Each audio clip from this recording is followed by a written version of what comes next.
5 जादुई उपहार। सोहम एक फल वाला था। वो गांव-गांव घूम-घूम कर फल बेचा करता था। सोहम बहुत ही अच्छा इंसान था। जो सारे फल बच जाते वो उन्हें लेकर जंगल की ओर चल पड़ता था। जंगल के बीचों बीच एक कुटिया थी जहाँ 5 बूढ़ी औरतें रहा करती थी। सोहम इन सब को दादी माँ कहकर बुलाता था। अरे दादी माँ, ये लो सेब खाओ। आप भी लो दादी माँ, और आप भी। सोहम सबको फल दे देता है। तू हम सबको मुफ्त में फल देता है, इससे तेरा नुकसान नहीं होता क्या?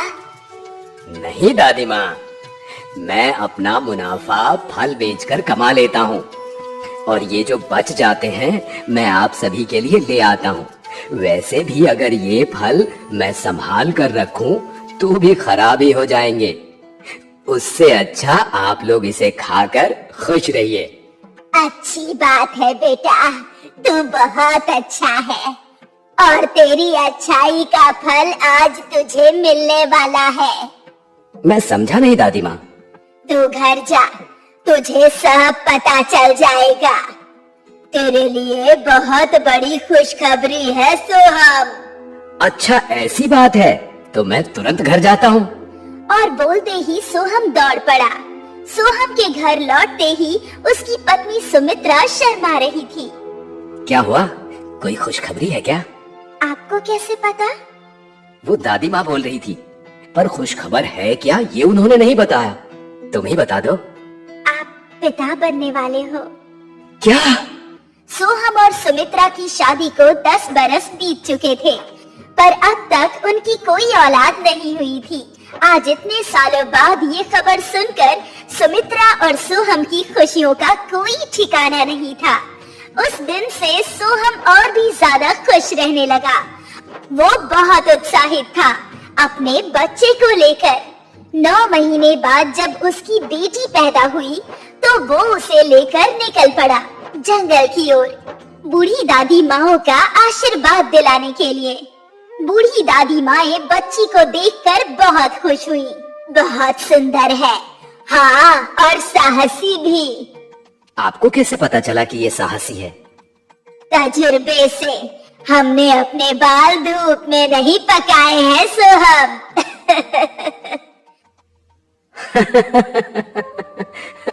सारी बूढ़ी दादी माँ कुटिया के अंदर चली गई और वो अलग अलग चीजें लेकर आई। एक दादी माँ ने बच्ची के पैरों में एक काला धागा बांधा। दूसरी दादी माँ ने एक मुट्ठी चावल एक लाल कपड़े में बांधकर सोहम को दिया। तीसरी दादी माँ ने काजल दिया।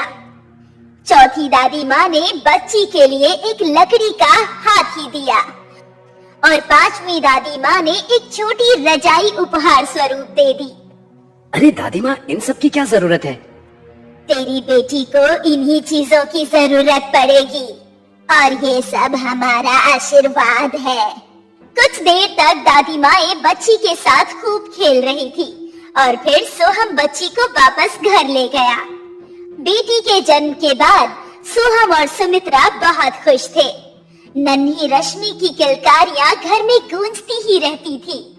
15 साल बीत गए। जंगल में रहने वाली दादियां भी गुजर चुकी थी। रश्मि 15 साल की हो गई थी। अरे रश्मि, जरा कुएं से पानी ले आ। हाँ माँ, अभी लाती हूँ। रश्मि ने घड़ा उठाया और कुएं की ओर चल पड़ी। रश्मि बहुत ही चंचल थी। वो कुएं पर पहुंची। ये क्या, आज तो कुएं में पानी बहुत कम है। लगता है मुझे बहुत मेहनत करनी पड़ेगी। रश्मि ने कुएं में बाल्टी फेंकी और फिर खींचने लगी। आज उससे रोज से ज्यादा ताकत लग रही थी, पर वो फिर भी खींचे जा रही थी। रश्मि! रश्मि पीछे मुड़ी और उसका ध्यान भटक गया और वो रस्सी के साथ खिंच गई। रश्मि कुएं में जा गिरी।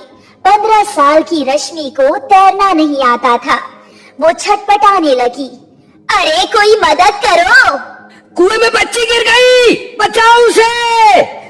लोग चिल्लाए जा रहे थे, पर फिर रश्मि ने देखा कि वो कुएं में डूब नहीं रही थी। बल्कि ऊपर तैर रही थी। उसे खुद पर विश्वास नहीं था, वो बड़ी आसानी से तैर रही थी। कुछ देर बाद गांव वालों ने तैराक बुलवाए और रश्मि को कुएं से बाहर निकाला गया। तू पानी पर कैसे तैर रही है? अजीब बात है, ये लड़की डूबी क्यों नहीं? सोहम और सुमित्रा को भी ये बात समझ में नहीं आई कि ऐसा कैसे हो सकता है। पर अब भी रश्मि के पैरों में वो काला धागा बंधा हुआ था जो कि बूढ़ी दादी माँ ने बांधा था। इस बात को अभी कुछ ही महीने हुए थे कि रश्मि ने कुछ बड़े लड़कों से झगड़ा कर लिया। हमें तेरे साथ नहीं खेलना, तू यहाँ से चला जा। तू कौन होती है मुझे बोलने वाली? उस लड़के ने रश्मि को जोर का धक्का दिया और रश्मि का सिर बड़े पत्थर से जा टकराया और उसके माथे से खून बहने लगा। उस चोट की वजह से रश्मि की आंखों की रोशनी चली गई और सुमित्रा और सोहम परेशान हो गए कि अब उनकी बेटी के जीवन का क्या होगा। रश्मि घर लौटी तो सुमित्रा ने उसकी नजर उतारी।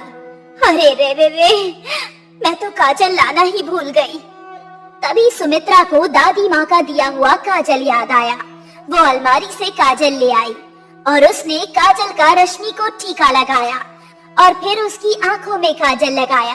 काजल लगाते ही रश्मि की आंखों की रोशनी लौट आई। माँ, माँ मैं सब कुछ देख सकती हूँ। क्या? हे भगवान, भगवान, ये कैसे हुआ? इस काजल से रश्मि की आंखों की रोशनी कैसे लौट आई? हे भगवान, जरूर ये दादी माँ का आशीर्वाद है। और उस दिन रश्मि डूबने से भी बच गई थी। ये देखो, अभी भी उसके पाँव में वो काला धागा है। मतलब दादियों के आशीर्वाद जादुई है।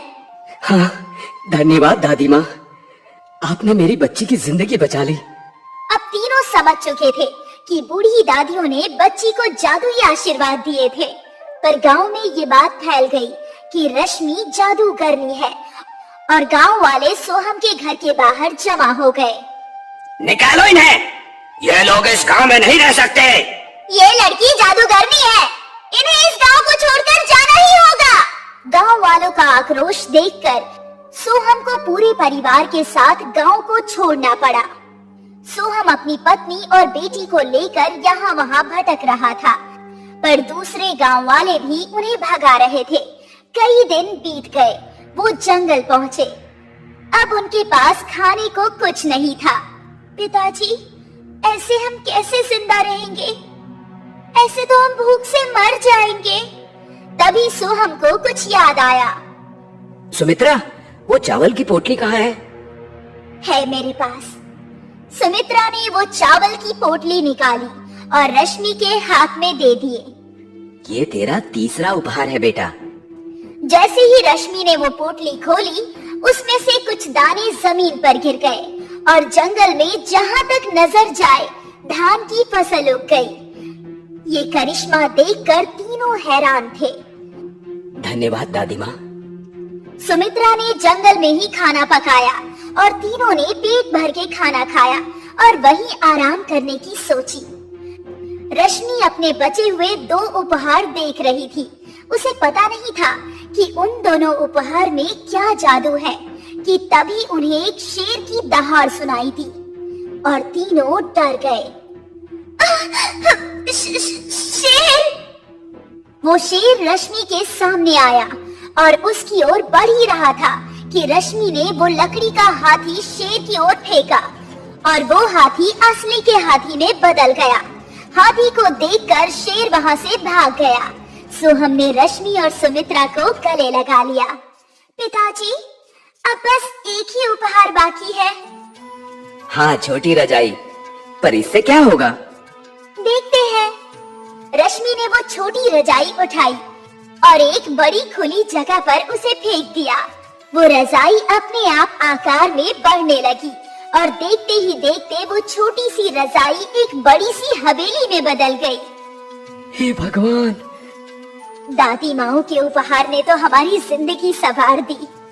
उस वक्त मुझे लगा था कि दादियों ने साधारण चीजें भेंट दी है, पर मैं गलत था।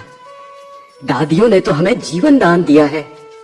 तीनों ने हाथ जोड़कर पांचों दादियों का धन्यवाद किया।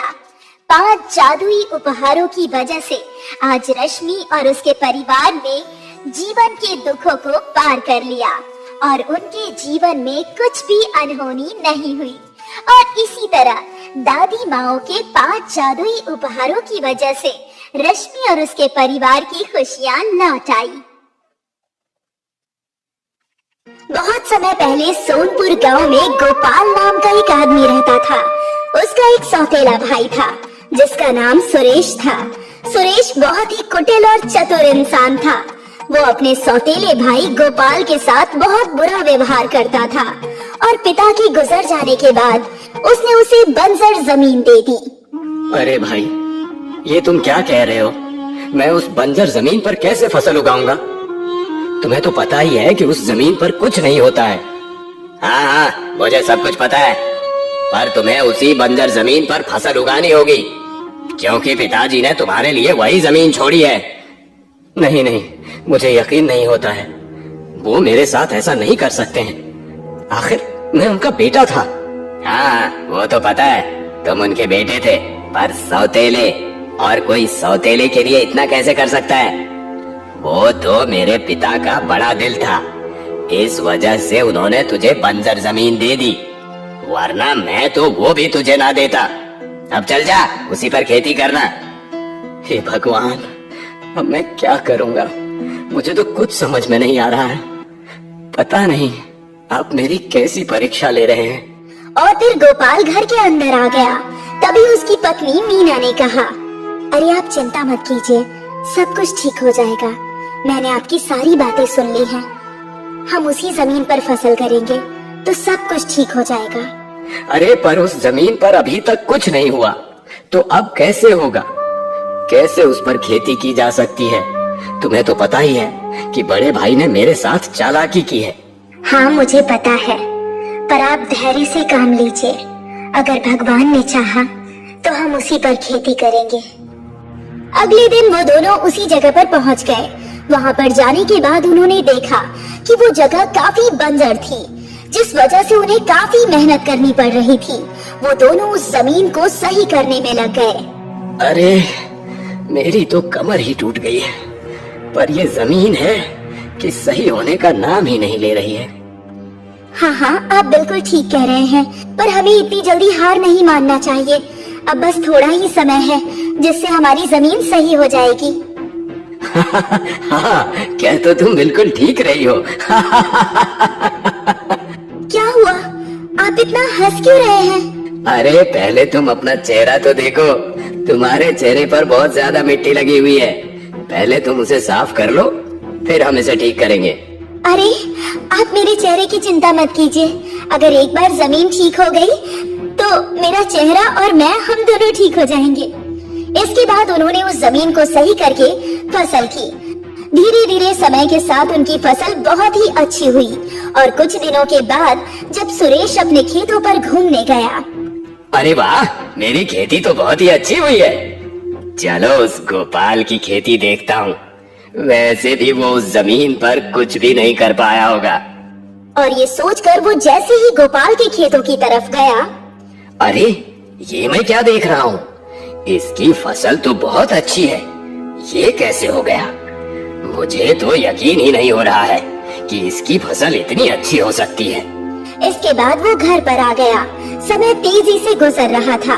फसल पूरी तरह पक गई थी और अब उसे काटने की बारी थी।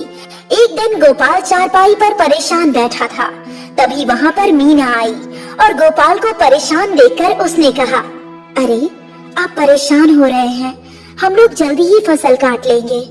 अरे परेशान होने वाली बात है, तुम जानती नहीं हो क्या? मौसम खराब होने वाला है और वैसे भी अब बारिश के दिन आएंगे, तो हमें फसल को काट लेना चाहिए।